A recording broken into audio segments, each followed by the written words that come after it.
This is the Telescopic World Season 2 Chapter 7. In this episode, we will be talking about how to use receiver/transmitters, psychic spies, in wartime for misinformation and propaganda. First of all, there would have to be three components to this project. In the one, you would embed in the military, unit by unit, intelligence individuals, preferably hired from foreign countries, that is, who don't speak the local language and require a specially trained translator. In the second, you would use psychic transmitters/receivers in a special role in military intelligence. And third, you would use local and international ideologues to produce misinformation about your own troop movements to be consumed by foreign powers. The first part of the project would involve using those who have the ability to thought broadcast due to being a psychic receiver/transmitter, to transmit information to lateral altars within a geopolitical adversary engaged in military conflict.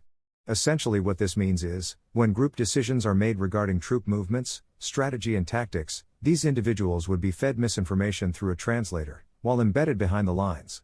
These individuals would thought broadcast that misinformation, believing it to be genuine, to the geopolitical adversary, creating incorrect tactical movements by the opposing troops. Essentially this technique is the psychic equivalent of feeding actual spies misinformation. Since thought broadcasting is a passive phenomenon rather than active, continuous rather than directed using a structure, these individuals can also transmit incorrect information directly by observing false feints within domestic troop movements. By embedding these individuals within specially selected units, to verify satellite data, through the confirmation of their lateral altars, misdirection can be used to support offensives against enemy positions. The second role involves the use of psychic receivers/transmitters to transmit actively through a structure misinformation to their lateral altars within geopolitical opponents. This can be misinformation about troop strength, logistics, tactics or strategy. These individuals would have to be carefully selected and conditioned to adopt the worldview of the geopolitical opponent. Not yet a spy, but on the way there, they must also be a transmitter/receiver. They can be trained as such using the same program which produces psychic spies.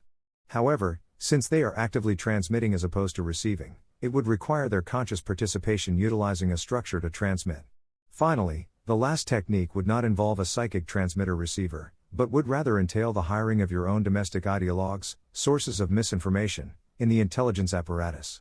Hiring people who produce misinformation for a living, and enlisting them in the production of misinformation for military intelligence, would be a useful application of their skills.